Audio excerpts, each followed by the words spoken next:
book and a bev.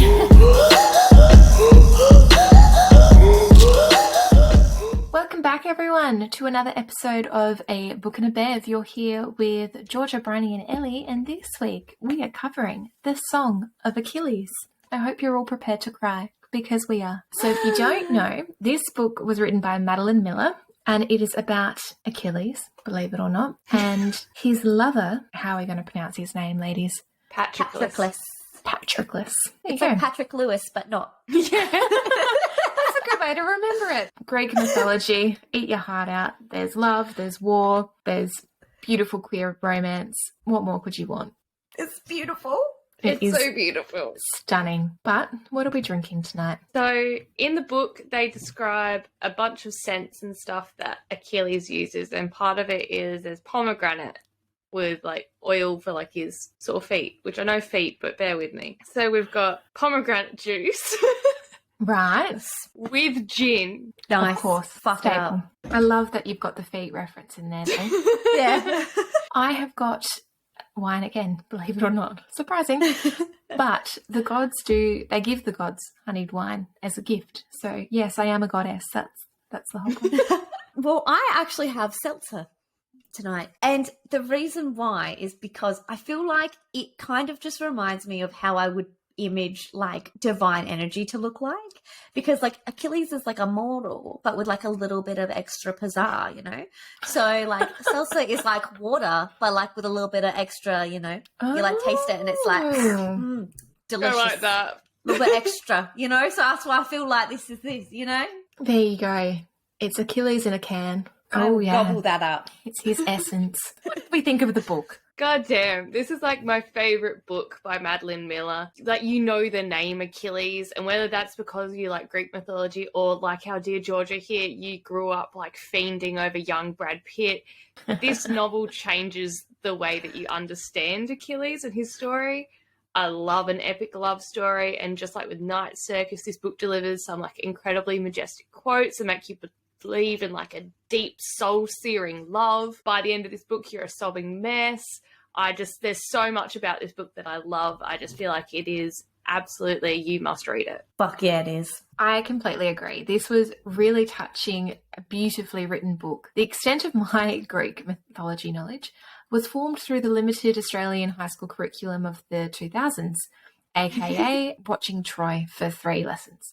So this book provided a lot of backstory for me, actually, so it filled in a lot of the blanks, which is great. I loved the writing of the scenery and their relationship. It was just all so beautiful, but I will say that by the end, I wasn't crying like I thought I'd be. I was heartbroken, but I wasn't a sobbing mess, because I think I was just really frustrated with how Achilles had changed and how much he had wasted. Mm-hmm. He felt like a Yep. different character by the end, which is assumably the point. And by then, I just wanted Patrick Lewis to go live a happy life. But his response to the death was just fucking devastating. And I will say that there's been a lot of retellings of this story throughout the time, a lot of different books, a lot of movies out there, but this is probably one of the only ones that actually focuses on the queer aspect of it and how Achilles was a queer man, and I just absolutely adore it for that. Yeah, 100%. 100%. Amazing I am like a points.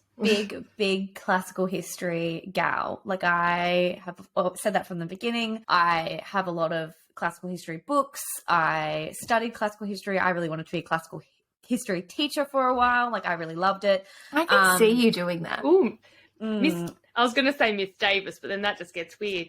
Because you're both Miss Davis. We are actually married. Well, Surprise. I wanted to be a high school art teacher, so you could be the history teacher and I could be the art teacher. You guys would hold amazing little dinners together if you were married and you'd go to work at the same school. Oh, fuck. Can we make this happen? Can we just start a commune? Yeah, fuck it I up. love a commune. But yeah, so I'm a big classical history lover, like a huge one. And I've obviously watched Troy before, but I'm one of those people that watches Troy and I'm like, that didn't actually happen like that. But this book is just something that I feel so passionate about. Like, I love the way that it makes me feel. It makes me sad. It makes me happy. It makes me angry all at once. And I honestly cannot remember the last time I've reread a book and loved it even more the second time through than I did the first time. There are so many times like where Patroclus, his like internal monologue reminds me of the ways that I felt before like I came out, and how like I didn't know how I was feeling, and I felt like I couldn't tell people the way that I felt because when I would try to voice it, people would shut it down and be like, everyone has those thoughts, or like, yeah, but you've never experienced being with a woman, so how would you know? As if it was something that like I should be ashamed of, and of like the feelings that I was feeling, and like that it didn't matter. So I feel like some of the way that Patroclus was feeling throughout this book, I was just like, I could relate to so much. And I was like, wow, he's struggling so much with how he's feeling. And I'm like, I remember being like that. So like, I just feel like this book hits a little bit more closer to home for me for that reason. Like, I feel like there's a lot of bits that I didn't notice the first time through that I'm like, wow, how did I not notice this? Like, it's just brilliant. So I think like the notes in this episode today, like usually I am all one to like put funny bits and bobs in there, but a lot of it is going to be very serious because overall, like, this book I feel like deserves to have its moment. And I'm not going to say that I will never say a stupid joke, because there are some stupid jokes in there and you will see them. But majority of the time, I feel like this book deserves just to have its moment in the spotlight, and I will give it to it. 100%. We want to give a shout out to two people who are possibly listening to this episode. The first is to James. If you are listening to this, we're very sorry, but we're happy you're here. Please continue to have faith in us. Oh God, James. Just don't listen to any of the explicit ones. That's all good. If there's schlong in the title, don't listen to it. You can skip that one. We'll forgive you, okay? Anywho, our second shout out is to a beautiful girl by the name of Taylor Hillier. She is just recovering from major brain surgery. This girl is in her early 20s and had a major medical episode that came out of absolutely nowhere and has handled it like an absolute boss. She's already up and walking, going out for lunch. Beautiful girl, rocking that bald head. We love you and we wish you all the best in all of your recovery, and we will go get you drunk as soon as you are able to. Damn Hell straight. Yeah. Hell yeah. We're Send so them lots proud of of you, well Taylor. wishes. Yeah. So proud of you. All right, jumping on in. Chapter 1. Patrick Lewis introduces us to his short, bullish father, and his simple mother is how she's described. So apparently she's simple because she smiled at their wedding. Okay. And apparently when she was giving birth to her son, she ended up like cuddling a pillow, because the midwife took the baby and they gave her a pillow and she started cuddling the pillow instead of the baby. So I'm confused. Was she actually disabled? Or there is a part in here where you find out that she has like a scar on her temple. So like her father or someone bashed her in the head with something, so it must be something like the hilt of a sword or something. Yeah. So yeah. she's Right. had a traumatic brain injury. Yeah. interpreted that as the king did it after the fact that he married her, and he was just fed up with her being simple and, you know, put a brick to the face. It could have gotten worse. She could have just been a bit naive, polite, sunshine child, and then he hit her and it got worse. But that's abuse. That's fucked. That's abuse. That is abuse. Yes, it is. Anyway, Patrick Lewis is also a disappointment to his father. He is small and not exceptional at anything, which, other than the small part, is very relatable. At this stage as well, our main character's father decides that his son is due to make a bid for marriage for the daughter of the king of Sparta. Her name is Helen. Our main character is 9 at this time, but apparently that's normal. Quick side note here. There's 2 sets of twins in this family. So there's like Clemenstra, Castor, Polyjuice, and Helen. Okay. I'm not sure if Helen's the name you want to be like the cause of all great wars, but yeah, each to their own. So Fuck it up, Helen. Fuck it up. Yeah, go for it. Our dear boy is just like a lost little lamb. He does not understand his place by his father's side or what he's expected to do, because after all, he's fucking 9. So he's brought to this palace filled with all these other kings and their offspring to make a bid for Helen. So it's just a big dick off, and he's basically asked to introduce himself and make his case. But again, he's 9, so he doesn't really have a case for marriage. And he's exactly like, right. I'm my father's son. Yeah. But we find out that one of the men that is present, he is the son of Laertes. His name is Odysseus. And I have the Odyssey, which is one of the classical history books, which is about Odysseus and his tales. You're saying Odysseus, and I'm like, Odysseus. Odysseus. Odysseus basically starts piping up and comments that all of these men want Helen. She is a hot piece of ass. And whoever ends up winning, basically, they're gonna go to war over her. And Odysseus' solution to this is to actually give Helen some rope here. So he's like, she should just choose. And then it's who she wants. Odysseus, therefore, is in fact pro-choice. He's a feminist. Which we appreciate. He's an ally. So along with this, when she chooses her man, who is Menelaus, basically they all take an oath to basically protect Helen. If for some reason, if something happens to her, if someone tries to go to war over Helen, they will all come back and pledge their sword to protect Helen. Men, Just toxic, Helen. But Helen. Yeah, the idea being that if Ellie is the hot piece of ass and someone steals Ellie, Georgia and Briony pledge to Lockie to protect Ellie. Yeah. And bring her back Thank to you. Lockie. That's it. Yeah. The chapter ends with Patroclus' memory of this event twisting and warping, which I kind of understand. Like, do you He's guys 9. have many memories from your childhood? No, I literally cannot remember absolutely anything. And it's so funny because my mom will be like, oh, you went to school with that girl. Do you know her? Like, it was like high school, like, no, primary school, year 7. And I'm like, no. She was like, she was one of your best friends. And I'm like, I don't remember that. I can't remember, and it must be the alcohol, because I can't remember jack shit. I really can't remember a lot of my high school life either, so it's just fucked.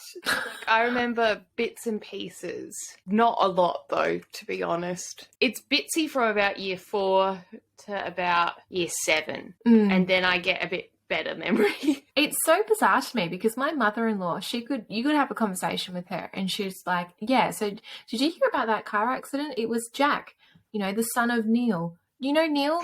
He used to be with us when we used to go to school when we were 4. And like, and I'm like, yeah. How do you do this? We'll be walking in the shops and Mum's like, you remember that person, right? Like, and I'm like, who? She's like, oh, like Joseph, like his son, like Greg.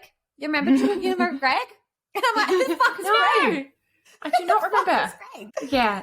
So what is it about our generation that just suddenly can't remember shit? What was in the water? Yeah. Fluoride. Not the alcohol. Surely that's not the problem. Things then take a turn from neglectful to disastrous when our dear Patroclus is being bullied. So he shoves the bully, and unfortunately the bully hits his head on a rock and dies. I do appreciate the description of the bully. Older, larger, and unpleasantly fleshy. Unpleasantly fleshy, that's...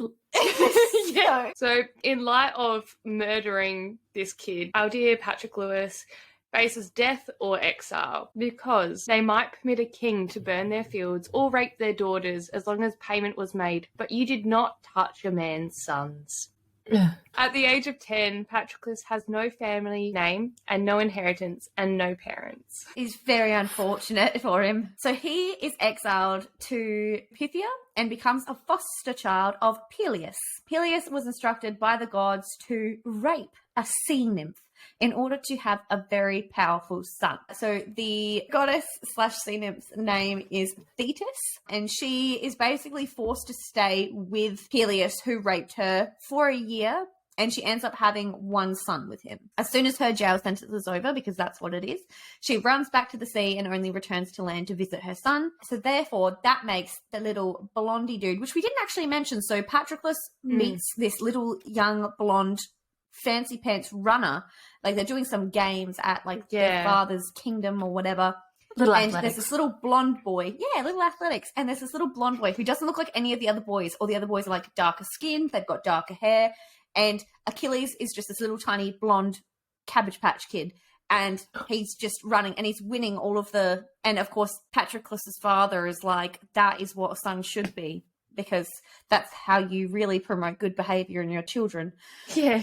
You're like, that, why aren't you like that? Shame. So therefore, that makes Blondie, because Blondie is Peleus' son, a demigod or a half-god or the half-blood prince. We're not sure. Anyway, so Speaking of which, Patroclus must now introduce himself to the man of the house because Peleus is not currently there. So he must introduce himself to Achilles. So we get this quote. I took another step forward, scuffing my feet, and his head lolled to the side to regard me. In the 5 years since I had seen him, he had outgrown his babyish roundness. I gaped at the cold shock of his beauty. Deep green eyes, features fine as a girl's. It struck me for a sudden, springing dislike. I had not changed so much, nor so well. So we get the first hint of jealousy that he has, or envy that he has. It's very relatable from when you haven't seen someone in ages, especially someone you've grown up with, and all of a sudden they're hot as fuck, and you are distinctively not hot as fuck. You're like, how did this happen? Which one of us? What water were you drinking? Patroclus is distant and reserved because of the years of neglect from his father, and he begins, like we said, envying Achilles. This slowly begins to become something more, because even though he's in the house with a whole other bunch of exiles, because this king basically is known for taking in exile boys, he's not really finding his footing. He's just not equipped. He doesn't have the skills. So the quote we get is, those seconds, half seconds, that the line of our gaze connected were the only moment in my day that I felt anything at all. The sudden swoop of my stomach, the coursing anger, I was like a fish eyeing the hook. So even so young, Achilles is having such an effect on him. I know, it's beautiful. Then, unfortunately, the other orphan boys discover that Patroclus is a murderer, and they begin to treat him very cruelly, and Achilles finds him hiding in a storeroom, and he essentially protects him by inviting him to come to his lessons, which I found just like a little bit odd. Like, what did this amazing specimen find so intriguing about plain old Patroclus? I suppose it's that whole theory of like absolute soulmates, and you just know when you know. I think that's the whole, like, the love in this book is very much like from a young age. It's just like these two people were just drawn to one another. Yeah. Do you guys believe in soulmates? Kind of. I believe that it doesn't necessarily have to be your partner that is your soulmate. I don't know that I believe in the one. Romantically, but I believe that you have people in your life that your soul is, like, you're meant to know. If you believe in reincarnation, that you find each other repeatedly over your lives. I believe there's those. So then, when Achilles begins to play, is it the lyre? Yeah, the lyre. That sounds like a beautiful instrument. Patroclus is lost in how beautiful it is. And I just wish I had some form of talent in anything in life that my soulmate could watch me do and be like, oh my God. I really relate to Patroclus and the fact that he is not exceptional in any way. Yeah. Then to stop Patroclus from being punished for not going to his training because he was hiding in the storeroom because everyone was bullying him for the head concrete bully situation, Achilles takes Patroclus to his father and says that he has chosen him as a blood-sworn companion, which I feel like is a big commitment to make at, like, it's a bold move. 10. His father questions his choice, but Achilles stands by it, which good on him. They then part ways, and Achilles tells Patroclus that no one else can come see him train because there's a prophecy in place that he will become the greatest fighter of this generation. So, at dinner that night, Patroclus thinks that it must have been all a dream. But no, Achilles calls to him and says that from now on, he will sleep in Achilles' room with him because they are best friends for life. Patroclus then watches Achilles fall asleep and again is distracted by how perfect he finds Achilles. We get this beautiful quote. In the moonlight, I could just make out the shape of his face, sculpture perfect across the room. His lips were parted slightly, an arm thrown carelessly above his head. He looked different in sleep, beautiful but cold as moonlight. I found myself wishing he would wake so that I might watch the life return, which is just beautiful. And then we move from there, and Achilles and Patroclus basically begin to form this amazing friendship, and Achilles always says what he means, basically, and he's very honest with Patroclus. And we get this quote which says, he said what he meant. He was puzzled if you did not. Some people might have mistaken this for simplicity, but is it not a sort of genius to cut always to the heart? Which again, it's just like this little bits of like almost poetry style writing, which is just like... It's very pretty prose. Yeah. It is. Like, but I also like that sentiment as well, that sometimes people's personality traits can be misinterpreted as a flaw.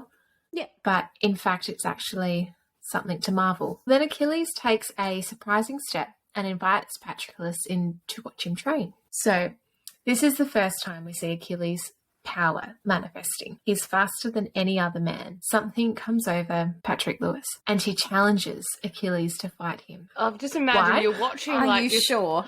Yeah, you're watching this person who's moved faster than anyone you've ever seen before. He's using weapons like you've never seen before, and you're like, I'm gonna fight you. Achilles refuses, and Patroclus proceeds to try and tackle him. Achilles easily flips Patroclus and restrains him, so potentially this is relevant again for me. The quote is, "There is no one like you," I said at last. He regarded me for a moment in silence. So? Something in the way he spoke, it drained the last of my anger from me. I had minded once. But who was I now to begrudge such a thing? As if he heard me, he smiled, and his face was like the sun. And from this moment on, they basically were inseparable, and it's very, very beautiful. And I want someone to describe my face as the sun. Okay. Me too. On it. But not because it's greasy and oily, but it's because it is beautiful. Or because I'm so pale that I reflect the sun. Literally. From here, the friendship between Achilles and Patroclus grows into something else. And we've got this quote, which is, "And as we swam or played or talked, a feeling would come. It was almost like fear in the way it filled me, rising in my chest. It was almost like tears in how swiftly it came, but it was neither of those, buoyant where they were heavy, bright where they were dull." Patroclus does not mind so much anymore that Achilles is more gifted than him. It is enough just to be with him. Oh. But then Beautiful. Achilles decides to visit Mummy, and he does so often. And we discover that she keeps asking him to come to the world under the sea with her, which seems like a bit of a problem given he's mortal. Under the sea, under the sea. But Thetis then commands Achilles to bring Patroclus to meet her, and Thetis tells him that Achilles will be a god and that he will die soon enough, so he is not worth the effort of murdering. Which, I mean, doesn't she just sound like the worst mother-in-law of all time? Fantastic work, Thetis. Achilles and Patroclus turn 13. The rest of the orphan boys are growing up as well, and they begin to fuck around, literally. So they're using the slaves and servant girls at night for their own pleasure, and the children that are born from this become slaves as well. The cycle just continues, which is obviously incredibly distressing. Yeah. Achilles and Patroclus both choose not to go down that path. The quote we get is, "The feelings that stirred in me at night seemed strangely distant from those serving girls with their lowered eyes and obedience. I watched a boy fumbling at a girl's dress, the dull look on her face as she poured his wine. I did not wish for such a thing." So Achilles' father tries to prompt Achilles basically to seek out a servant girl, but he always just says that he's tired. And when Patroclus asks if he wants the girl, Achilles pushes him backwards onto his bed, leans over him, and like puts his nose near Patroclus' nose. They're like face to face. They're very close. Patroclus obviously gets very flustered by this, and he begins to have sex dreams about Achilles. But he cannot voice his desires. So we get this quote, which is, "At night, in bed, images come. They begin as dreams, trailing caresses in my sleep from which I start, trembling. I lie awake, and they still come. The flicker of firelight on a neck, the curve of a hip bone drawing downwards, hands smooth and strong, reaching to touch me. I know those hands, but even here, behind the darkness of my eyelids, I cannot name the thing I hope for." And, you know, the first time I ever dreamt like about a woman in this way, because, you know, I feel like as we're a very pro sex talk podcast here. Damn straight. So like the first time I ever had a dream about a woman, like I felt that way. I was like, oh, whoa, okay, that was weird, because I was young and I hadn't been associated with those types of feelings before, and I was very much like, you know, what the fuck? And it's basically like your brain is trying to show you something that you like, but your consciousness is like, telling you it's wrong, or like this isn't normal, or this isn't what you see every day. And it's like your desires and dreams trying to get through to your consciousness and tell it to like wake the fuck up to reality, and this is actually what you like. And it's sometimes that it's quite, the people who are younger than us are lucky to be growing up into a generation which is much more open about what it's like to be, you know, a part of the LGBTQ plus community. Whereas I feel like our parents and our generation, we were just like the iceberg for it. Like we were just like the real tip of it. Yeah, Like, we've been trying to break the generational cycle there. Yeah. So I feel like I'm very happy that the younger generations hopefully don't have to go through that feeling of like, I feel not normal having this in my brain. Look, it is completely normal to have grown up watching the Charlie's Angel movies and to question your entire sexuality on the fact that Lucy Liu in that leather outfit with the barracuda scene. Mine was literally Buffy the Vampire Slayer the entire way. Like, she was just everything. And even, like, every single princess, I was like, yes. Ariel especially was just like, yes. Jasmine. Oh, Jasmine. Disney has a lot to answer for. Yes. But isn't it funny to think that it was only a few years ago that we were all campaigning for same-sex marriage, and my kids are going to grow up with that having always been the law. Fuck yeah. So it's pretty amazing. As they should not. That's beautiful. Well, now they are spending the day together, and there's a little bit of tension here because we're having sexy dreams and we're not sure what to do with them. And the quote is, "His eyes are deep green on mine. My pulse jumps for no reason I can name. He has looked at me 1,000 times, but there is something different in his gaze, an intensity I do not know. My mouth is dry, and I can hear the sound of my throat as I swallow. He watches me. It seems that he is waiting." So Patroclus then leans forward and kisses Achilles, and Achilles runs away. Good sign. Great. That's exactly the kind of positive reinforcement we need. We're like, oh no, he hates it. He hates me. This is great. So Patroclus goes to follow him, but Thetis is there. Of course she is. She lifts him in the air by his throat and says that she is taking Achilles away because she has seen something. And it's like, what did you see, Thetis? Patroclus goes to Achilles' room, and Achilles says that he's now being sent to train with Chiron, who is the tutor of Hercules and Perseus. So when Achilles leaves, Patroclus finds himself very lost, and he begins to walk around and then proceeds to run away and follow Achilles. Achilles ends up tackling Patroclus when he finds him. And this is like after hours and hours of him walking. It's just like little old Patroclus running around. We know he's not the best. He's not the best with the athletics. So, and basically Achilles says that he had hoped that Patroclus would come. And then we meet our good old centaur. And we basically, as we said, learn that he's half horse, half man. And he is not split down the middle like the half dog man thing. Not the dad dog. Not the dad dog.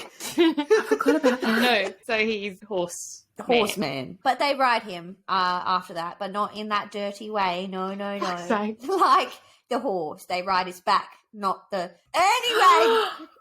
I'm now just picturing them holding on from the other end.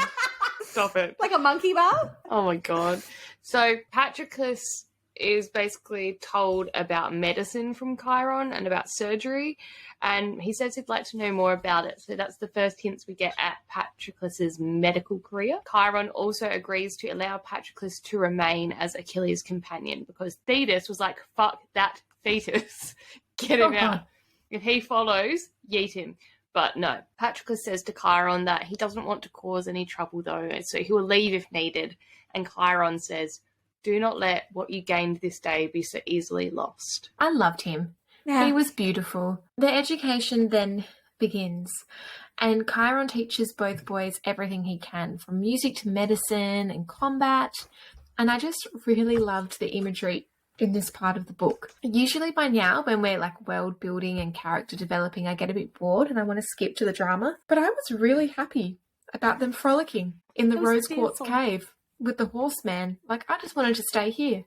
Yeah. The whole book, the vibes were great. We learned some stories about the gods, aka Hercules, and how he went mad, like cuckoo crazy, and killed his wife and children. So Achilles doesn't think this is fair, and we get this quote. There is no law that the gods must be fair, Achilles, and perhaps it is the greater grief, after all, to be left on earth when another is gone, don't you think? And I fucking love that quote. I Foreshadowing. think that quote, it is absolutely fucking terrifying, because it is. But, like, it just hits. Like, as soon as he says that, I'm like, oh, that fucking quote. Well, the weather then changes, and we have a decent paragraph of Chiron. That's not his name. Is it Chiron? Chiron. Like a K. He's now not a Chiron. Chiron explaining to the boys when spring is returning or the frost is coming. And now he's sounding a lot like my partner and his incessant explanations to me of the humidity and dew levels, which is just for me. Thanks, Lachlan. But one morning, Patroclus is outside when Thetis appears and tries to scare him away. Instead, this leads to Thetis visiting Achilles regularly, which sounds delightful because she's just the type of person you'd want to have coming over to your little cave on a regular. Yeah, I want you there all the time on the reg. No. Welcome, Thetis. You guys right if I take the black bit? Yeah, go for it. Okay. It is during this winter that Achilles asks Chiron to teach them how to fight, but Chiron watches Achilles once and declares that he is the greatest warrior of all. We also get some more foreshadowing, which is the quotes. Men will hear of your skill and they will wish for you to fight their wars. What will you answer? And Achilles replies with, well, I don't know. Except he's more like poison that. And Chiron says, I don't know. Chiron says, that is an answer for now. It will not be good enough later. That's terrifying. Patroclus then decides to stop trying to be a soldier because, again, he's not exceptional, so why bother? Exactly right. Relatable. I feel you there. So they are then nearly 16 when Patroclus is trying to imagine Achilles taking a wife.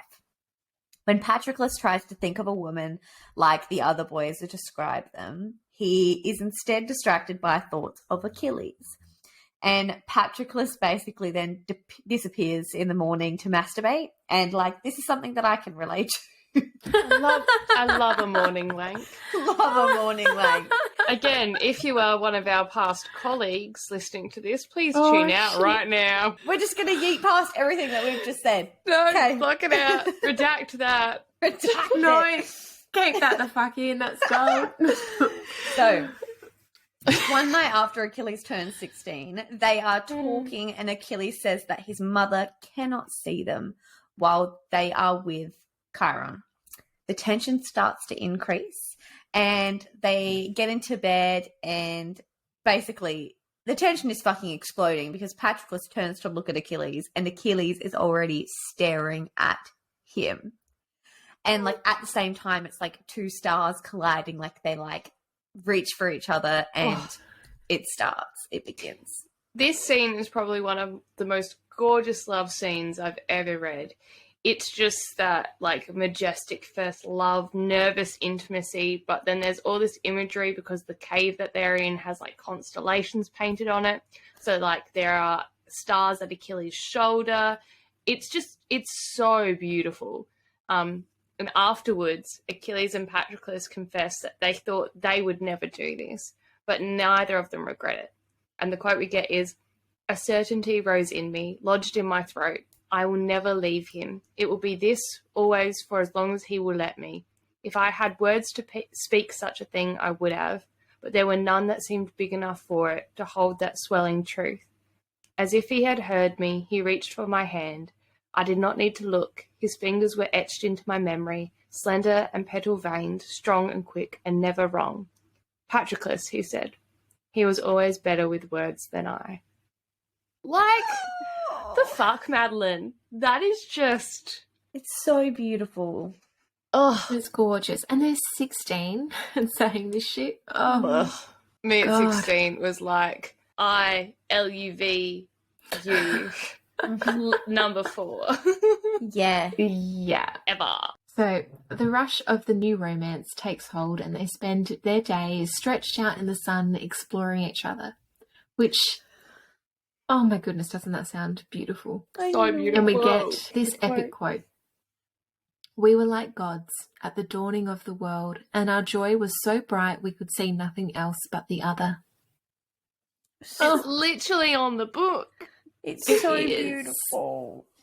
So, Achilles is basically like, there are no heroes that are happy and famous, but he wants to be the first. So he wants to be the exception. And when Patroclus is like, what the fuck? Achilles goes, because you're the reason.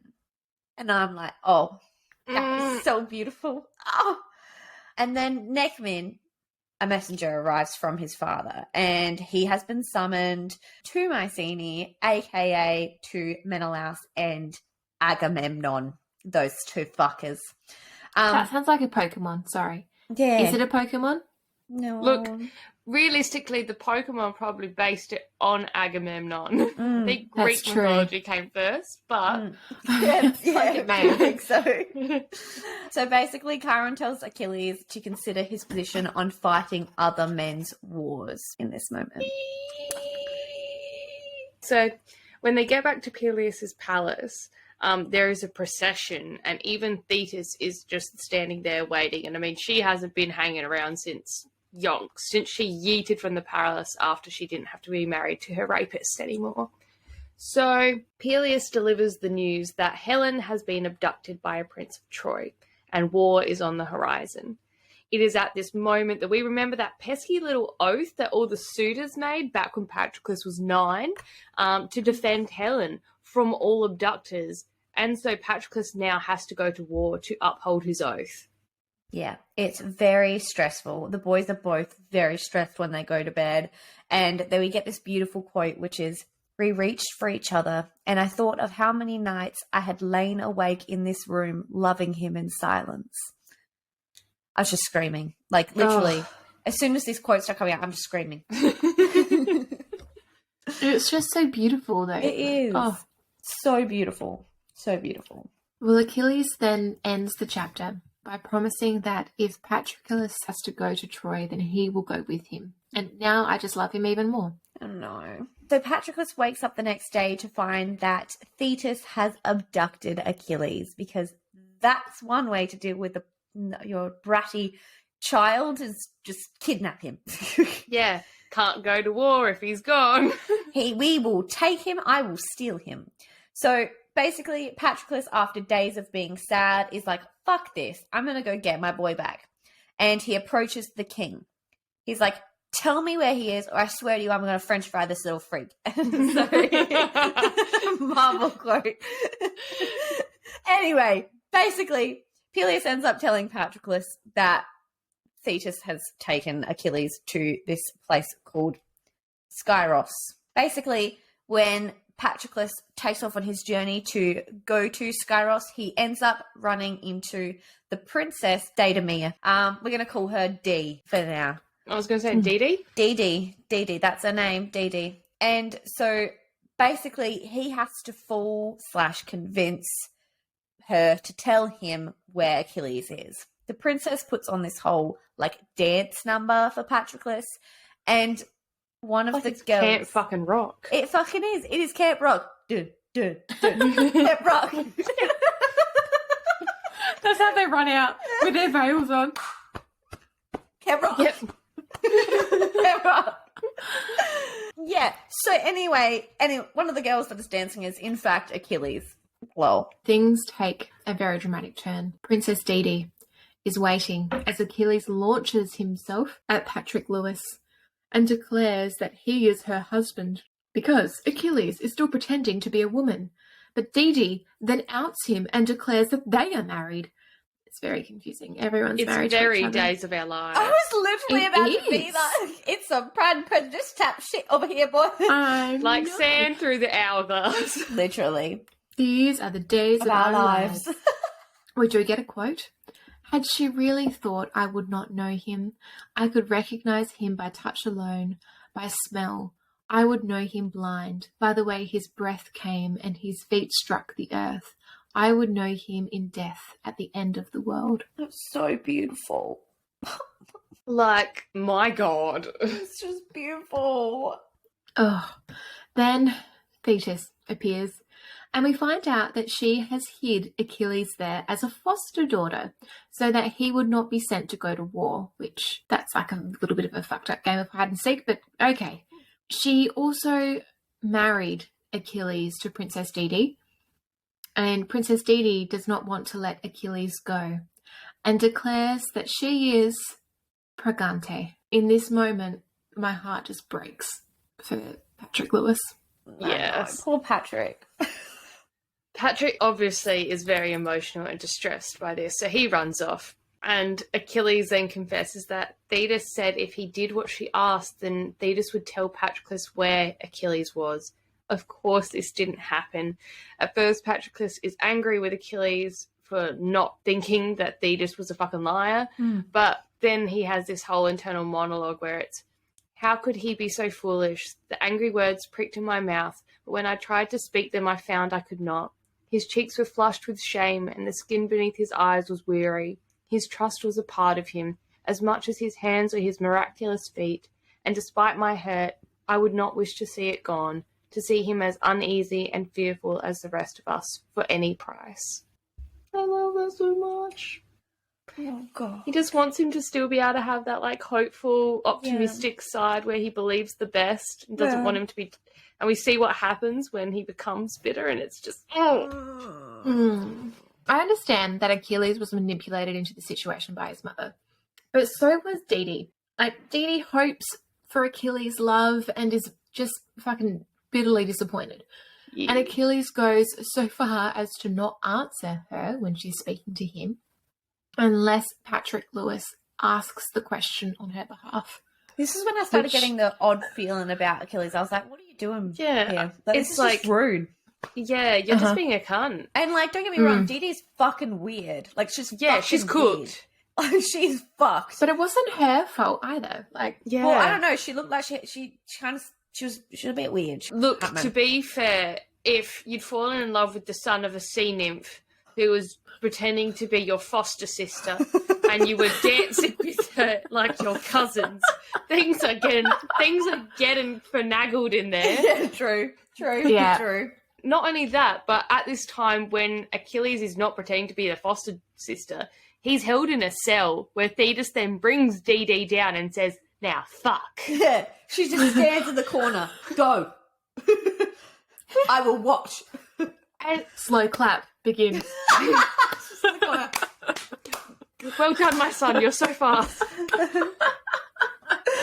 Oh, dear. Okay, well, one morning while Achilles is not with Patrick Lewis, Didi summons Patrick Lewis to her rooms, and we get this super uncomfortable situation where she tries to prompt him to assault her because she is so angry and he won't do it, but you know what he will do? I'll fuck you. It is a pity. It is. It is the definition of a pity fuck. It is. So essentially, Didi just takes Patrick Lewis to bed and is like starfishing, and he's just doing a slow, weird thrust. And then, like, he can see that she's upset that he's not enjoying it, so he pretends to enjoy it more. And it's just, but what the it's bizarre fuck? because I'm thinking, like, why are you having sex with her? Like, don't you feel guilty for having sex with her when Achilles is out? Like, isn't this cheating? She was doing this manipulation game, which is, I think, something that, like, this is why I don't think she was right. Like, I think something was off with her because the way in which this scene took place was like she was just guilting him and she just wanted to feel loved by someone. Didn't matter if it wasn't Achilles, she just wanted to feel loved because he had made her feel so unlovable, like Achilles had, by being like just totally bleh. I mean, I get that, but you can give her a hug. You don't need to put your penis in her. No, but I don't think it was. Valid. I don't. In this situation, I feel like she was very much the perpetrator of the advancement, and like I felt like Patroclus was more so like the. I feel really bad for you. What can I do to help you? And then she's just like, "Come, Fuck me. fuck me." And this is also after she spent like a whole page being like, you're fucking ugly. We all think you're ugly. We all think you're shit. Why would he love you? So she's really struggling with the fact that she is in love and married to a gay man. Yeah. It's just a whole shitty... I don't get it, though, seriously. No. So after that, Dee Dee is sent into isolation for the birth of the child because, remember, she is pregante with Achilles' child. Odysseus and Diomedes arrive on the island seeking fighters to send to Troy. And at this stage, they're still in hiding. So Patroclus is pretending he's not Patroclus, and Achilles is still pretending to be a foster daughter. But Odysseus, ever the careful planner, has this strategy and basically forces Achilles to reveal himself. He has a very grandmummy, it's me, Anastasia moment. Where he like pulls he's wearing a dress and he's dancing and he just pulls the dress up and has like a sword and is like, what's up? Then he's like, wait, I wasn't meant to declare myself. Shit. So, of course, Diomedes then threatens Achilles. If he does not come to Troy, then he will reveal that he was living as a woman, and what greater sin is that than being a woman? There is a quote. It was one thing to wear a dress out of necessity, another thing for the world to know it. People reserved their ugliest names for men who acted like women. Lives were lost over such insults. And really, not much has changed. Yeah. Ugh, fragile masculinity is just... Yuck. Odysseus reveals a prophecy that if Achilles does not go to Troy, then his godhood will be stripped from him. Thetis literally breaks down a door to try and stop the conversation, aka Grandmummy, it's me, Anastasia version 2. Thetis then reveals the next part of the prophecy, which is that if Achilles does go to Troy, he will never return and will die there. Achilles basically is shooketh, fair, but he does realise that he needs the fame and the victories. He cannot subside into obscurity like any other man. Patroclus alone is not enough for him. And the quote is, he knew, but it was not enough. The sorrow was so large, it threatened to tear through my skin. When he died, all things swift and beautiful and bright would be buried with him. Oh, God. It is so heartbreakingly beautiful. Trauma! So bad. So the next morning, Patroclus basically confronts Thetis. Thetis advises, basically, the only hints that we have about Achilles' death is the fact that Hector will die first. So basically, from that point, Achilles promises not to kill Hector as Hector has done nothing to him. And it's all foreshadowing scary things that are going to be happening in the near future. Ooh, heebie-jeebies. Heebie-jeebies. So they set forth on their travels and they only have one tent. And they, of course, get very unsure knowing that people are going to know, they're like wink, wink, nudge, nudge, and it's, Yeah. Patroclus thinks that maybe they should pretend that they aren't dating. And Achilles turns around to him and says, Patroclus, I've given enough to them. I will not give them this. It's beautiful. It fucks me off that even in Greek mythology, that it was still not okay to be queer. But the thing is, like, Spartans, for example, it was thought to be very empowering before war to fuck your soldier comrades. So men fucking men was part of the culture. Spartans were I really enjoyed the Spartans. Yeah. The Spartans were like, I'm going to get my nipples out and my dick out. Yeah. So go Sparta. Woo! Why did that remind me of Big Summer Blowout? Woo! Well, now they're lying in bed one night and we get this quote. He stirs and the air stirs with him, bearing the musk-sweet scent of his body.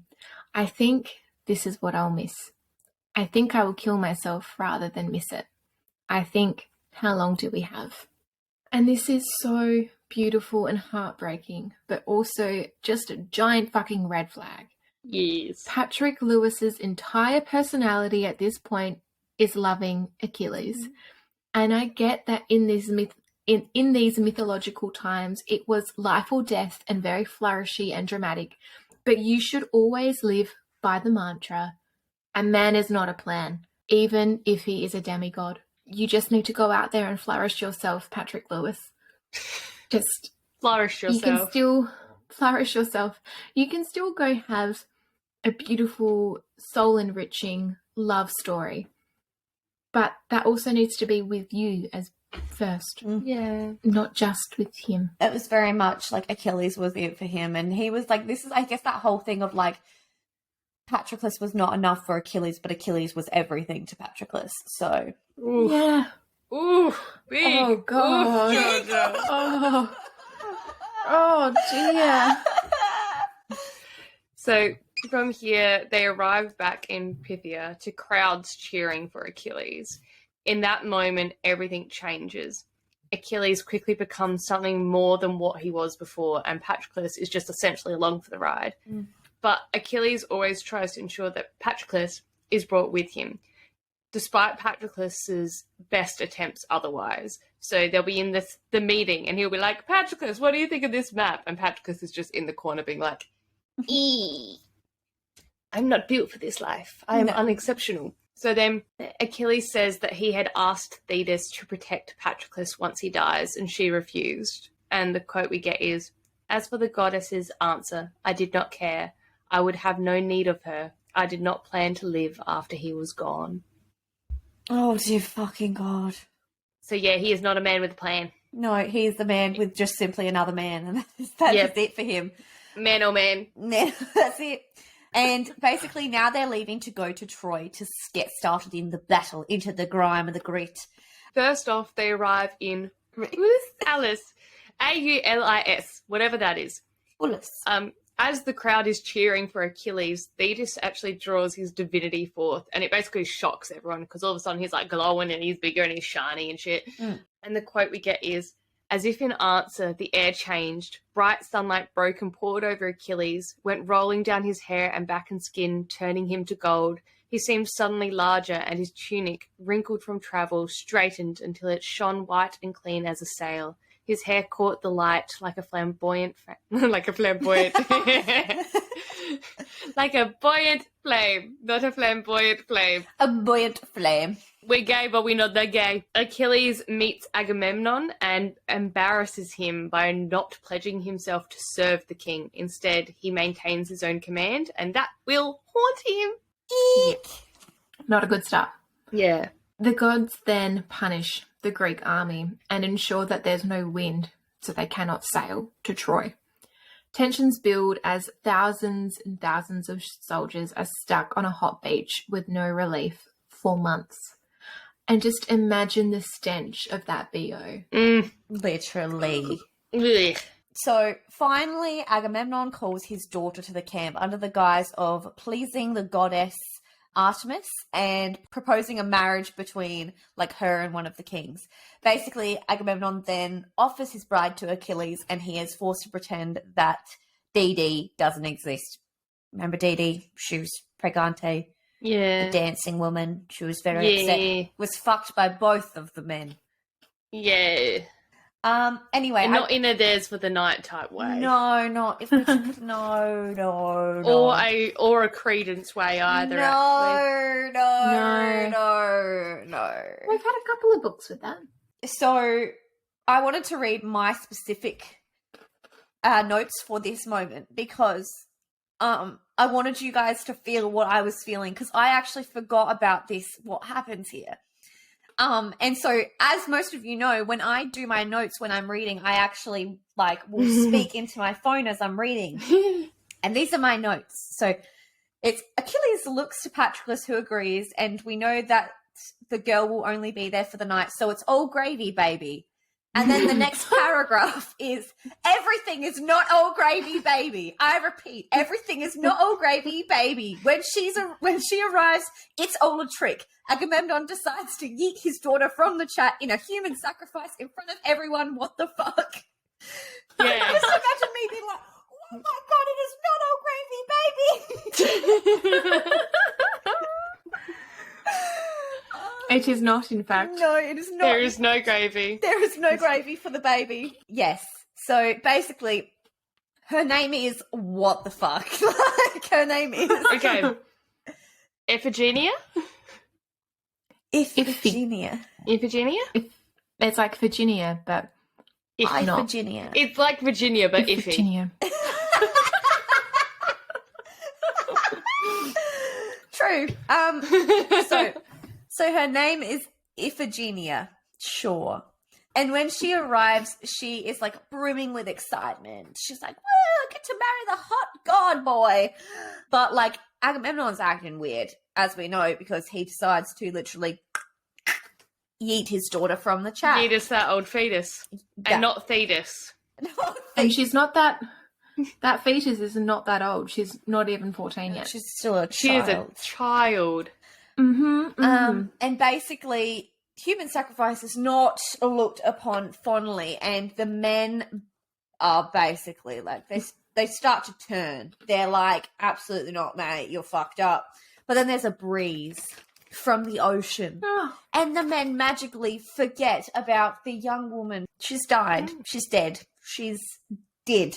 D-E-D, dead. It's just one woman's life. That's you know? it. Just one woman's life. But now we have wind, so all's good. Yeah, they just forget about it. They're like, Look, just eat some beans and you could have summoned that yourself, boys.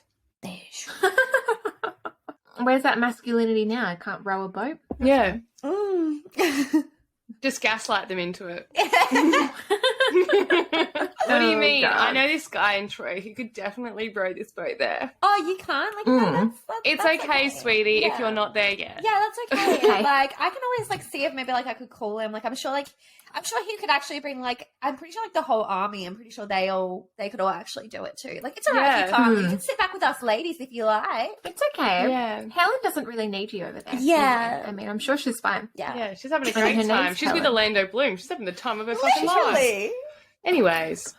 Well, Achilles is disgusted and deeply upset. Patroclus confronts Odysseus Well done. about his role in it and how it affected Achilles. Odysseus provides Patroclus with some advice. If you are truly his friend, you will help him leave this soft heart behind. He is going to Troy to kill men, not to rescue them. He is a weapon, a killer. Do not forget it. You can use a spear as a walking stick, but that will not change its nature. And sir, this was incorrect advice. I feel like him losing his heart and his kind soul probably was not the best thing for him. True. Yeah. They leave for Troy, and Achilles is still plagued by regret over Iphigenia's murder.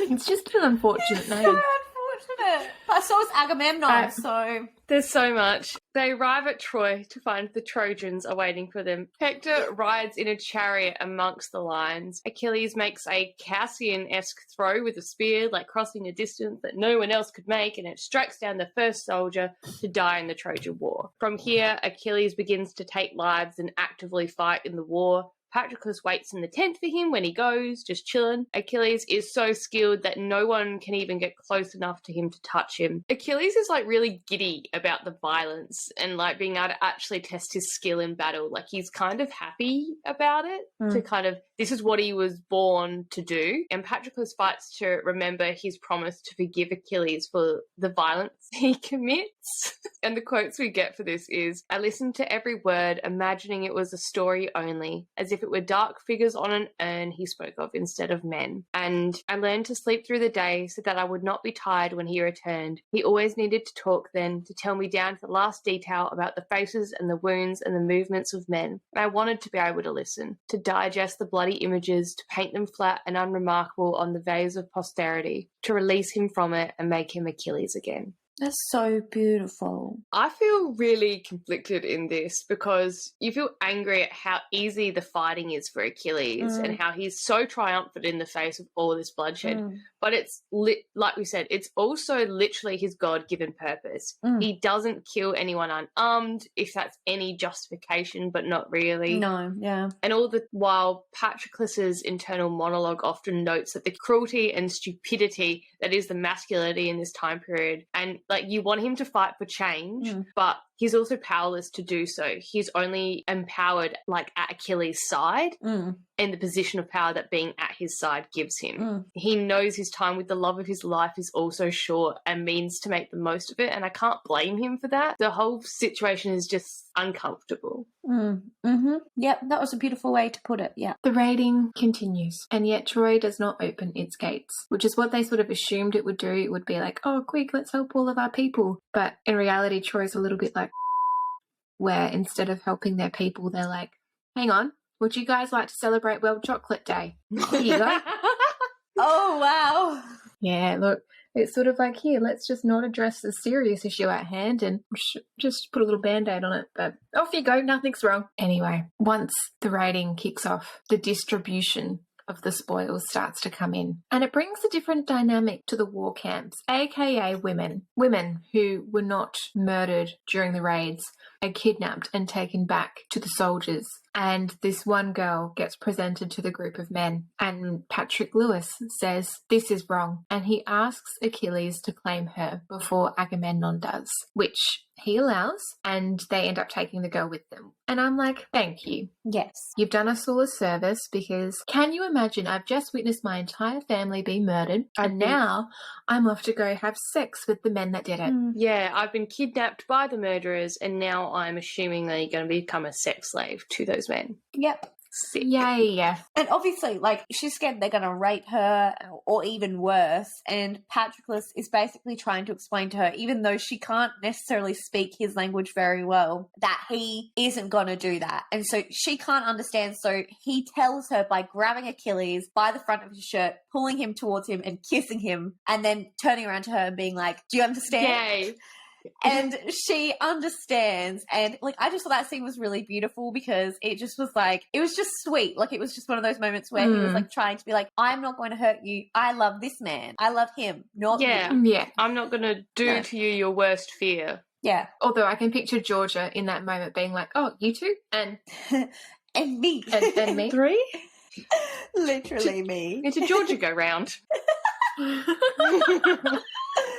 Oh dear. So Patroclus then meets Briseis.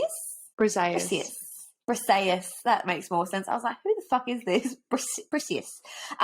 Brittany. So Patroclus. Sorry, I just need to make them all Caucasian. It's the only way my brain works. Patroclus meets I'm really Brittany. sorry. Patroclus meets It's Brittany, bitch. And they begin to form a friendship. Oh. But unfortunately, Patroclus and Achilles can't claim every girl, and slowly but surely slave women appear around the camp. They are able to claim a few, and the girls basically go with Brittany to settle in, and then they begin to, like, care for the girls and teach the girls Greek and certain things like that, you know? So it's yeah, cool. They make a little commune. They do what we want to do, and they make a commune. They do. Troy then allows a delegation into the city to speak, and the Trojans say that a woman has asked for their protection, and so they would not hand Helen over. What a good ally. The woman cannot speak because she is too busy being railed by Orlando Bloom's See, this is penis. the whole problem. It's like, did she, does she, what, you know? Yeah. It's The thing is, it's very rare that you get Helen's point of view. Yeah. So every man is then called to fight from the Greek camp, including Patroclus. He's terrified, and Achilles says that he will stay with him. So they strap on up and they go to battle, and Patroclus doesn't end up killing anyone, and he doesn't end up being killed, and he's very shocked by this. And then he realizes that it was a measure of my dullness, my dizziness, that it took me until mid-afternoon to see that this was Achilles' doing. His gaze was on me always, preternaturally sensing the moment when a soldier's eyes widened at the easy target I presented. Before they drew another breath, he would cut them down. That's hot. I love this. That is hot. That's really hot. Because, like, something that I love is, like, he's literally, like, someone breathes in Patroclus' direction, and Achilles is like, no, fuck that. I love it. I just love it so much. We also get this quote: I could not even see the ugliness of death anymore. The brains, the shattered bones that later I would wash from my skin and hair. All I saw was his beauty, his singing limbs, the quick flicker of his feet. Just like, fairly sure I'd still notice. Oh, God. Ellie's like, yeah, very graceful. And George is like, No. Quick, quicker. I understand the concept of it, like you're just enamored by this man, but I'm also like not to the point where I wouldn't realise that I've got brains on me. yeah, look, fair. That's a good point. Yeah. Look, even if it was Anyway. Henry Cavill. Actually, I take that back, because there's a scene in The Witcher, in that first episode, he like cracks this man's skull like a watermelon, and it's very arousing, weirdly enough. Yes. I'd just appreciate a shower maybe before coitus. Yeah. Wash the brain off first. Yeah. Yeah. Anyways, Damn it. the war stretches on like this. 7 days of fighting out of 10. Patroclus is not forced to fight every day, only when Achilles asks him to. And it all actually sounds really civilized. On day 7, we break for a festival day. On day 8, we rest. They Okay. don't like to piss off the gods. Fair enough. When Patroclus watches Achilles fight, he occasionally sees Thetis watching as well. And I really loved this quote. It actually made me laugh. Her feet did not seem to touch the earth. She did not help her son. She did not need to. Only watched, as I did, with her huge black eyes. I could not read the look on her face. It might have been pleasure or grief or nothing at all. Except for the time she turned and saw me. Her face twisted in disgust and her lips pulled back from her teeth. She hissed like a snake and then vanished. She just fucking hates him. That is a super awkward in-law relationship. So awkward. That is. As the battle rages on, when Agamemnon asks Achilles why he has not killed Hector yet, because Hector is Troy's greatest fighter, and they know that no one but Achilles can really take him on. But Achilles just responds with, what has Hector ever done to me? Oh, dear Oh. God. Oh, no. Oh, no. You just wait, my Well- friend. Achilles has dreams about Hector's death, and in the dreams he throws his spear and then stands over his body. Even though he knows this means his death is coming, all he feels is relief. Which Problem. Then Patroclus finds his place in the world, which is in the healer's tent as a makeshift doctor, and he's able to help people. I don't know, he's doing something for himself, and I'm really proud of him, and I think this is good for him. Yeah. Yeah. Outside of the fighting, they begin to find a rhythm and form a little family unit. Achilles asks Briseis about Hector and realizes that he has killed all of Hector's in-laws, essentially, like Hector's wife's Oops. father and his 7 sons, but there were 8 sons, so he left one alive. And the quotes we get are, his hands were in his lap, spear calloused but beautiful still. No hands have ever been so gentle nor so deadly. Oh, beautiful. With this beautiful moment, a realization comes, which is Achilles saying, it is strange. I have always said that Hector's done nothing to offend me, but he cannot say the same now. No. Oh. No. 4 years pass and the war continues. The soldiers begin to become disgruntled, and at one stage Achilles stops a mutiny, but in the process he earns Agamemnon's ire. Uh-oh. And I remember reading this and being shocked, like, oh my God, 4 years? That's a long time for a war. And then I'm like, hang on, Ellie. Have you been paying attention at all in life? It just keeps going. So slowly the invasion becomes an occupation, and the Greek army begins to set down roots. It has been 6 or 7 years by this point, and the slave women have now had children, and those children grow up in the camp. And it's kind of like, oh, cute little slave babies. Oh, God. Kind of not that sweet when you think about it. No. Patroclus has become, he's become Patrick from Offspring, and he is now a sought-out healer. Oh no, and he's going to die. Oh, and I'm going to be heartbroken all over again. Oh, God. Okay. The only woman amongst their camp that does not take a lover is Briony. Thetis appears one morning and declares that the gods have chosen sides and that there is another prophecy. The prophecy is that the best of the Myrmidons, which is Achilles' soldiers, will die before 2 more years have passed, but that Achilles will be alive when this occurs. They ponder who that will be, and they're like, gosh, we don't know, but they don't ever consider Patroclus. Nope. Idiots. Absolutely. Because I don't think he's the best, and that's just hurtful. Yeah. Even just a courtesy, he might be considered. Yeah.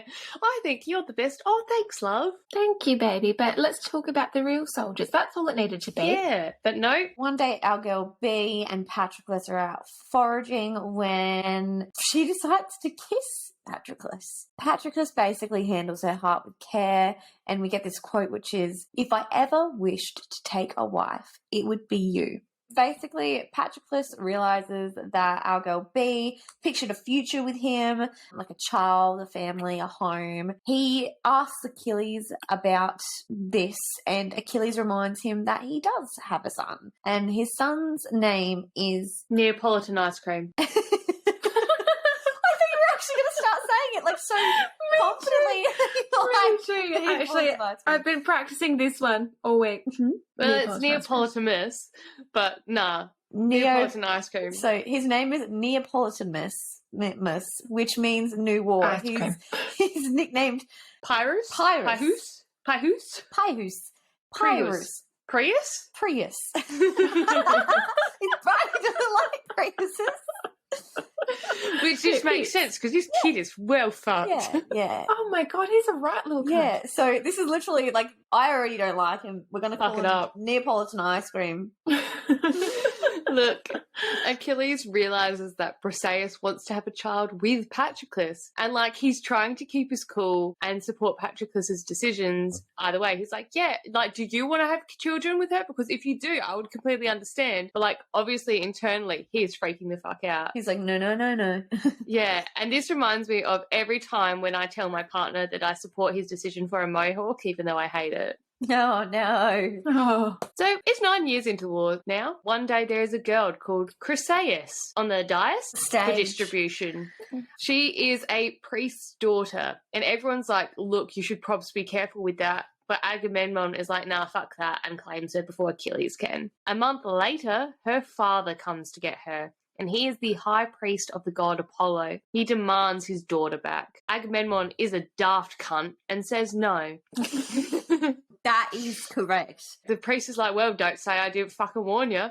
And that night, the army is struck with a plague. Plague takes out the animals first and then moves on to the men. Strangely, it does not take out, like, the nobles or the kings, only the foot soldiers. Yeah, well, like, picture this. Like, there's that old man with his, like, his staff, and he's, like, he's, like, they see him standing at the top of, like, Patroclus sees him standing at, like, the top of a sandhill, like, you can't hear what he's saying, he's just shaking his staff in the air and, like, doing a weird dance, and then... He's like, I am unsettled. Oh, dear. Basically, Achilles then asks his mother about the plague and speaks to the whole army. Agamemnon is spurned by Achilles' actions as he hides in his shame, because he knows that his actions have angered the gods. They then call forward their own priest, and even the priest is terrified of angering Agamemnon, but Achilles frames everything in a way that leaves Agamemnon basically with no choice. So, soz froz. They start arguing, and Agamemnon tries to get Achilles to bend the knee. Achilles refuses because he's the Lord of the North. Sorry, Game of Thrones reference. The Lord of the North! The Lord of the North! Agamemnon then says that Achilles should give Briseis to him, and Achilles refuses. He also refuses to aid Agamemnon any further in the war. The quote is, "Your words today have caused your own death and the death of your men. I will fight for you no longer. Without me, your army will fall. Hector will grind you to bones and bloody dust, and I will watch it and laugh. You will come, crying for mercy, but I will give none. They will all die, Agamemnon, for what you have done here." Ooh. Look, that's the kind of vengeance I want to channel in my life. Like, if you fucked me off, dishonor in your family and your cow. Yeah, but also, like, thousands of people will die. Yeah, look, fair. But it's also as well, like, the whole idea is that Briseis was Achilles' trophy. It was his spoils from war. And it's not that he's trying to hurt Briseis. It's that Agamemnon is trying to take property gained in war from another king or prince. Yeah. That's the issue. It's ego. That's the issue. It is. It's all about pride. This is the whole thing. At the end of this book, it is all about whose penis is bigger. Anyway, Achilles and Patrick then argue in their tent as Agamemnon is coming for Briseis. Achilles is adamant that he warned Agamemnon what would happen, but he won't stop it from happening. Patroclus is just devastated by this, as, you know, Brittany's his family. Yeah. It's Brittany, bitch. Brittany basically accepts her fate, really, to save Patrick Lewis from dying. No! And Peter Piper picked a pack of people peppers. But again, in this bit, it's also because Achilles isn't going to stop Agamemnon from taking Briseis, because No. if he does that, Achilles will kill Agamemnon, and that's what he wants. Mm. So Briseis is just fodder. She's a pawn. Yeah, which is fucked up. And Patroclus just storms Agamemnon's tent because he's like, fuck this shit. And he uses the moment where Agamemnon can see how this will hurt Achilles to essentially save Brittany from being raped. And he eventually convinces Agamemnon that if he goes further, he will lose everything. And to do that, to demonstrate that, he takes a knife and he slashes himself in the wrist. Mm. And like, see, look, I believe the truth. And it's like, no, that's just blood. But okay, from here, I am just off Achilles, really. I know it's the curse of the divine and, you know, what drove Hercules to kill his family and whatever, but I'm just not about his current vibe in this situation. Mm-hmm. Yeah. Achilles and Patroclus argue. Achilles feels betrayed that Patroclus warned Agamemnon, and we get several quotes here. So the first is what Achilles says, which is, "My life is my reputation. It is all I have. I will not live much longer. Memory is all I can hope for. You know this. And would you let Agamemnon destroy it? Would you help him take it from me?" Patroclus then says, "I would not, but I would have the memory be worthy of the man. I would have you be yourself, not some tyrant remembered for his cruelty." That, like, I would have the Ouch. memory be worthy of the man. Yeah. Really got me. Yeah. Yeah. They kind of forgive each other, but Achilles goes, just wait. He advises of the plan he made with Thetis. So when he was grumpy, he stormed off into the ocean and spoke with Mummy. And not only will he no longer fight, but the gods will let the scales fall out of balance. So the Greeks will just continue to lose. Patroclus thinks of a discussion they had with Chiron when they were like 14 about the value of a life. Is one life worth more than another? At that time, the decision was too hard to make and they could never answer the question. And we get this quote, which is, "He is half of my soul, as the poets say. He will be dead soon, and his honour is all that will remain. It is his child, his dearest self. Should I reproach him for it? I have saved Briseis. I cannot save them all. I know now how I would answer Chiron. I would say there is no answer. Whichever way you choose, you are wrong." He is half of my soul, as the poets say. Oh, Yes! there's so many bits in this book where, like, you have a segment of quotes, and even within that quote, there are individual bits that stand on their own. Literally. It's just beautiful writing. So fucking gorgeous. Things then, well, they take another turn. And the gods let the scales fall very quickly. Zeus is just like, you know what? Yeet 'em. Take a break. Yeah. Fuck it up. Achilles revels in this, knowing that they will fall without him. And Patroclus is just trying to cope with the scope of death. Odysseus, Ajax Brainwag, and Phonics, not Jolly Phonics, just Phonics, try to convince and negotiate with Achilles for his return. He refuses. And it's like, bro, people are dying. At this stage, Patroclus sneaks off to check on Briseis because she is still being held by Agamemnon, but he's not abusing her. He's just kind of treating her somewhat nicely, but leaving her to her own devices. And Briseis ends up asking Patroclus to promise that he will take her with him when he leaves Troy. Not as a wife, but as a sister, because she would rather be in his life in some way than not at all. Oh. You know, cute moment. But as he leaves, we get this quote. "Be careful tomorrow," she says. "Best of men, best of the myrmidons." Oh no. No! Oh no. No, Oh no. Yep. Oh no. So anyway, the Trojans then attack the Greek camp, and Achilles still refuses to yield. He's like, nope, and everything is fucked. Achilles not going to fight because of his honor, and it's just all totally fucked. Everyone is dying. The Greeks are talking about how they don't know if they hate the Trojans or Achilles more, but the moment is broken as the Trojans break over the wall and enter the camp, and the ships go up in flames. Kill. Patroclus begs Achilles to fight, and he continues to refuse because his ego is just that big. And Patroclus just says, you can send soldiers to fight. Like, if you don't want to do it, just send your soldiers. And then he even offers to wear Achilles' armor so he can go down himself and scare the Trojans. And Achilles hesitantly agrees to this plan. And it's like, I'm sorry, this is an would in awful plan. absolutely zero circumstances be me. No. It is an if I had awful little, plan. it is not a plan. If I had 0 to no fighting ability, which let's face it is accurate, I would never ever voluntarily try a fake it till you make it scenario. It's just it's not the type of thing to try that on out. Look, don't try that in a war zone, you know? Nope. It's just not it's not a good decision. So they dress Patroclus in Achilles' armor. For the scheme to work, he cannot actually fight. He can't even like walk or run. He has to ride a chariot because as soon as they see him move, they'll be like, that's not Achilles. And so the quote is, I reached for his hand and he gripped it. Be careful, he said. I will.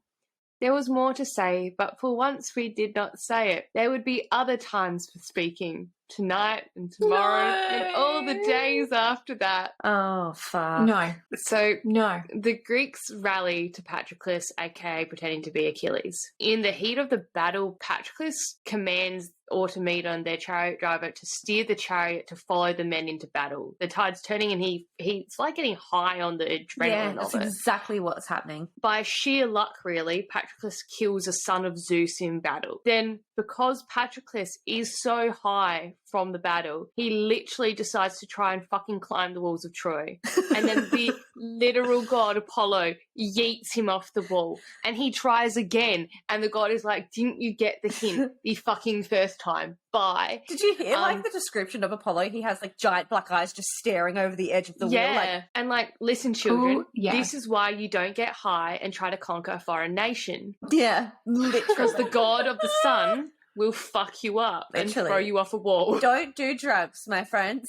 That's a good point to take away from this episode. So Patroclus is revealed and alone in the sea of Trojans, not the condoms. just the soldiers. Just the soldiers. He is then impaled with a spear, and then the crowd parts and Hector appears. Oh no. Shit. The quote is, remembrance drums in me, like the pulse beat of blood in my ears. He cannot kill me. He must not. Achilles will not let him live if he does. And Hector must live always. He must never die. Not even when he is old. Not even when he is so withered that his bones slide beneath his skin like loose rocks in a stream. He must live because his life, I think as I scrape backwards over the grass, is the final dam before Achilles' own blood will flow. Fuck. So it's just like gut-wrenching. It's so fucking gut-wrenching. And this is what I mean. From this point onwards, I'm just crying because I just know. So Patroclus cannot stop the blow from coming and Hector kills him. And we get this quote. The spearhead submerges in a sea of pain so great that my breath stops. A boil of agony that bursts over my whole stomach. My head drops back against the ground and the last image I see is of Hector leaning seriously over me, twisting his spear inside me as if he is stirring a pot. The last thing I think is Achilles. Oh my God. I'm not okay. No, and from this point onwards, just picture like I'm just scream crying the entire way from this point onwards, just crying, sobbing. It's so heartbreaking because like he's almost trying to warn Hector to be like, don't do this because an Achilles will kill you, but like no one would believe that, and it's too late. He's too injured and it's just heartbreaking.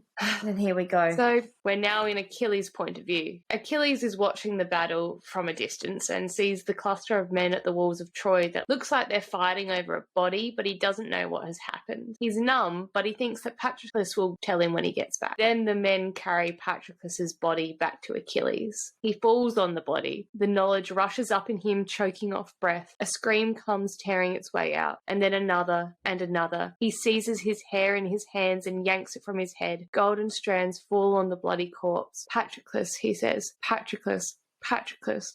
Over and over until it is sound only. Oh my God. I want to die. We then get that, and then Briseis is now weeping also over Patroclus's body, and Achilles literally doesn't even notice her. We get this quote. Achilles weeps.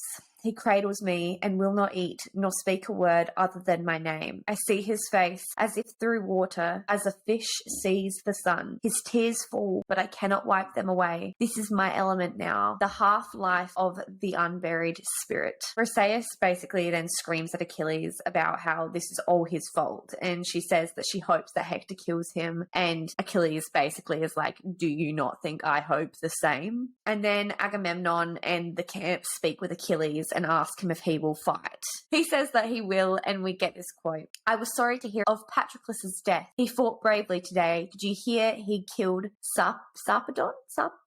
Sarpedon. Basically, which is the son of Zeus. Yeah. Achilles' eyes lift. They are bloodshot and dead. I wish he'd let you all die. Oh gosh. God. Damn. It's from this point that like the grief twists. Yeah. It gets ugly. And it gets ugly real quick. It does. So the next day, Achilles hunts for Hector, and Hector, the fucking dipshit, is wearing the armour he pulled off of Patroclus' body. So it's like, well, that's easy to spot. It is, and it's also just like dangling the prey in front of the line. Yes. Literally. You're like, come on, murder me. Like, I did just kill the love of your life, and now I am wearing the, in fact, armour that I killed him in. Hector then runs, and the boss of this level then appears. It's a river god, but nothing can stop Achilles. He slashes that beast's throat. Yeah, he somehow kills a river god.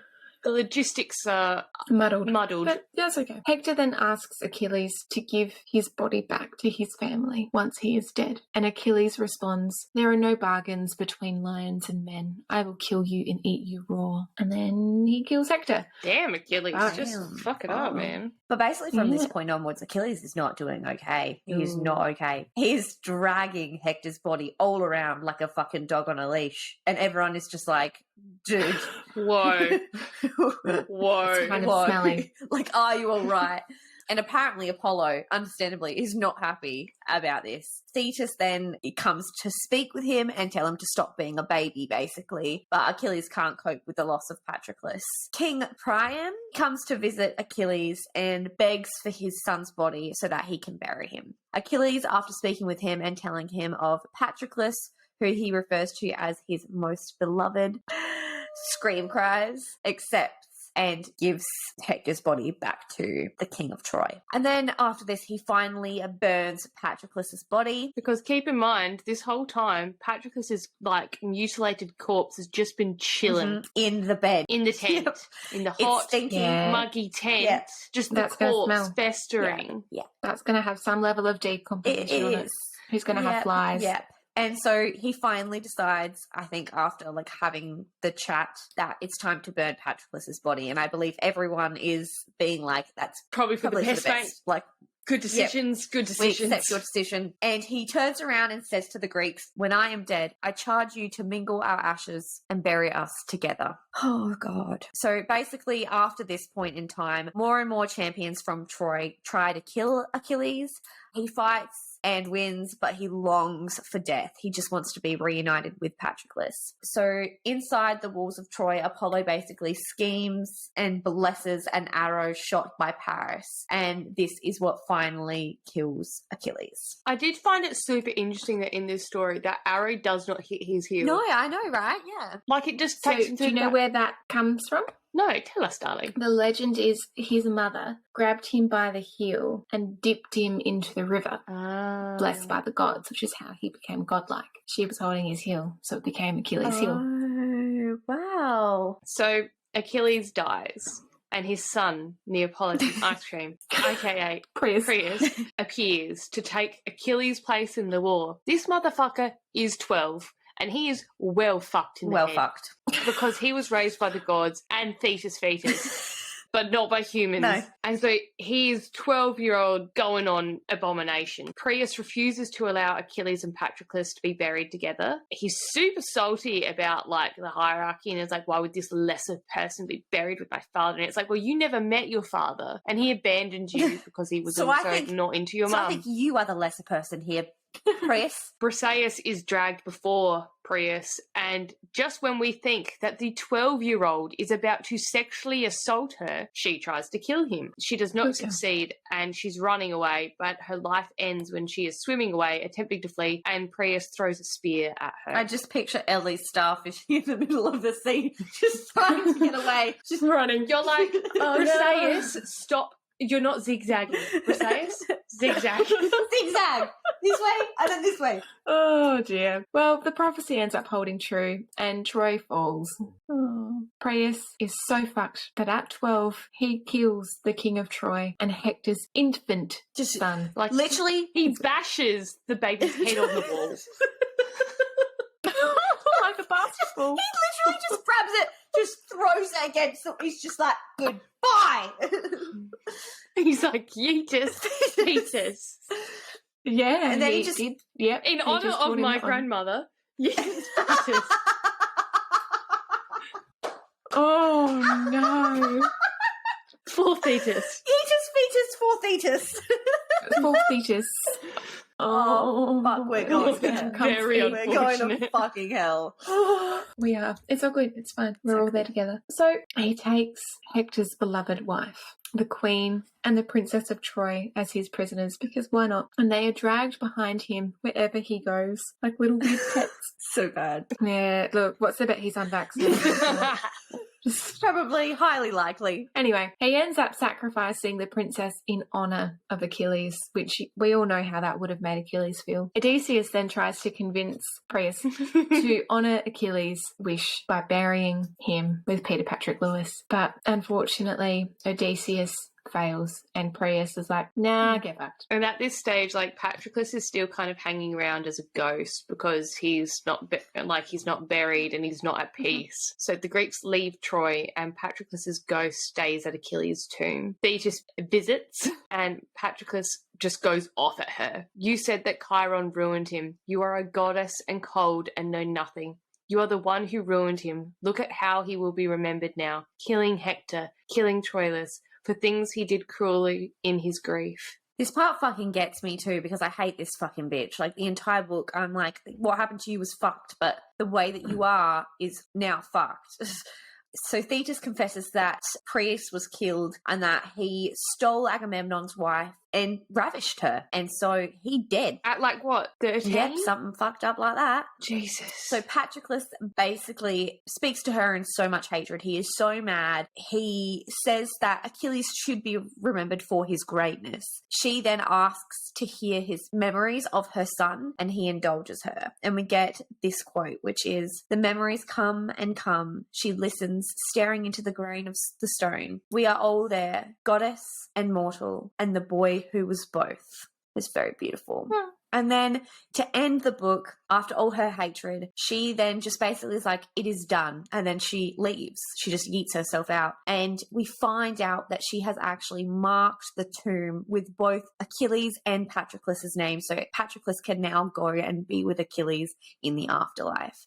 And we get this absolutely breathtakingly beautiful cinematic quote that just literally takes my breath away, which is, "In the darkness, two shadows reaching through the hopeless heavy dusk, their hands meet and light spills in a flood, like 100 golden urns pouring out the sun." And that is just fucking beautiful. What a beautiful note to end on such a fucking traumatic book. This book is just gorgeous. It's so beautiful. Do you have a music reference, Ellie? Well, I really, really like the song Sign of the Times by Harry Styles. I think the lyrics on that just really remind me of this book. I don't know about you guys, but like, just stop your crying. It's a sign of the times. We've got to get away from here. They told me that the end is near. And then we meet again somewhere far away from here.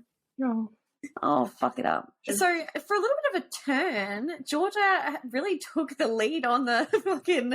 You did. I just started sending them through because I was like, I don't know what Briony's going to use, so I was like, I want to get in as quickly as I can because I was like, I have a few that I really want to talk about. Okay, so we have one which is by Reese Art, which is basically, it is a shot of Achilles with his hands. His elbows are on his knees, his head is in his hands, and he's crying, and he's got like his hands in his golden hair. So it reminds me of when he's like ripping out his hair with grief. And there is like a ghost of Patroclus actually hugging him over the top. And then we also get another artwork by Neriyuki01, which is just a visual of Achilles and Patroclus again, and it's them like embracing each other. They're hugging, standing up, and like Achilles has like his golden crown on, and he looks all like godly, and then it's just like Patroclus just giving him a cuddle, and it's really sweet.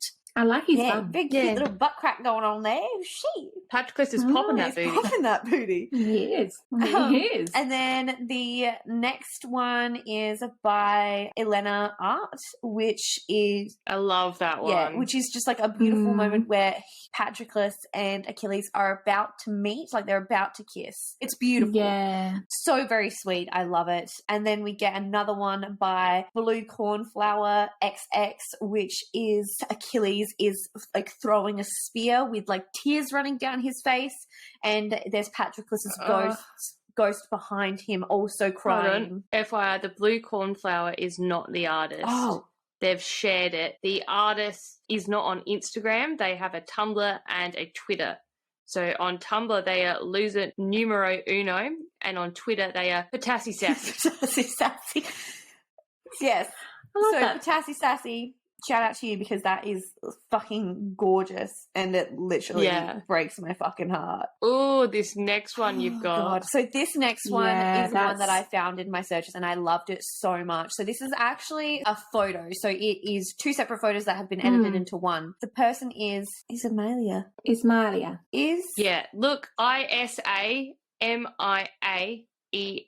We tried, we really failed at pronouncing a name, so I do apologize. It is, as I said, photography, and they are dressed as Achilles and Patroclus. It is so beautiful. Literally the most breathtaking piece. It's gorgeous. It's so beautiful. And the other person in the photo is Katie UUNAA. Yeah, you should definitely check that out because that is literally stunning. We will share photos of this on our story as per usual in our Instagram highlights. And then we also have one of our all-time favorites, which is Gemlin_C. And this is just like such a stunning piece of fucking artwork. It is literally gorgeous. So you've got like the lyre in there as well. You have Achilles with his like divine energy vibe going on.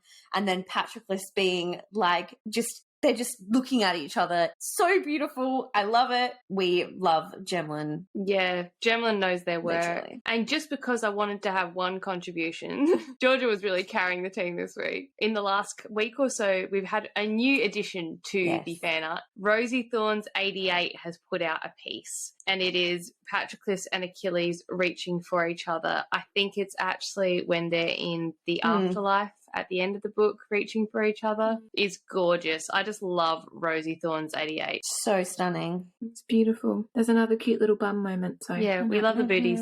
Booty, booty, booty, booty, rocking everywhere. That is the Song of Achilles, guys. Thank you so much for tuning in for another episode. Well, next up, we'll be taking a little bit of a break. So we're going to be posting some different content on our Instagram and our TikTok, but there'll be a gap between episodes while we have a partially dry July. When we come back, the next book we are reading is, where is it? I've got it. The Hating Game. The Hating Game by Sally Thorne. Yay! So that's next. But after that, what are we reading? Let's have a look. Oh, fuck yes. Fuck yes. You guys, you think we've been unhinged before. Oh, no. Throne of Glass. We are going to be fucking disgusting. I'm so sorry for what's about to happen to you all. I've been waiting. I haven't read them yet. We've been discussing this. Yeah. On and off. As a tripod. We have decided that when we cover series from this point onwards, we're going to do all of them from where to go. I think with like this series, because it is so big, we should probably do like maybe 2 or 3 books, maybe do like a little standalone palette cleanser in the middle. Standalone, because like they're a lot big. So what order do we go in? This is something I think we should put out to our followers. What order would you like us to start the Throne of Glass series in? Georgia and I have read the series before. This is Ellie's first read, and should Claire have capacity with her study, it will be her first read of it as well. So we could either start with Throne of Glass being the first book that Sarah J. Maas ever wrote. As a wee baby. Or we could start with Assassin's Blade, which is the prequel to the Throne of Glass series. It is the first book chronologically. We'll put it up in our stories. You guys can vote. Let us know what order you want us to start the Throne of Glass series in. Yay! So excited. I love this series so much. It's my favorite. Oh, we've been manifesting this for weeks. We have. It's just been sitting behind me. Me and Briony just like tag each other in everything. like all the fucking time, like constantly. I can't wait for Ellie to get on this train. Literally. I'm so excited. So excited. Oh, So excited. I want to meet Roland. Yes, you do. I'm going to be You unhinged. fucking do. Oh dear. Oh, I'm so excited. I know. Well, everyone, that concludes today's episode. Thank you for staying here if you're still here. We apologise To James. to those of you who are. And to James especially. Oh. Anyway, if you want more, you can find us on TikTok and on Instagram at A Book and a Bev. We post crazy shit there too, if you're interested. We've got a pretty hefty backlog accumulating now of episodes, so have a look through the archives. Maybe don't go all the way back to episode 1 because I had a few quality issues back in the day, but that's okay. Look, one of these days we should revisit Akatar.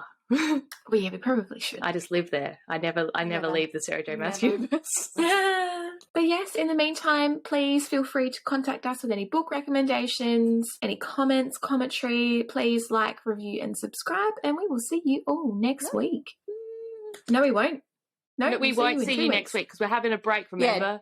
My liver, Whoops, sorry. my liver needs a break. Yes. Yeah. Goodbye, Bye. everyone. Farewell. Bye.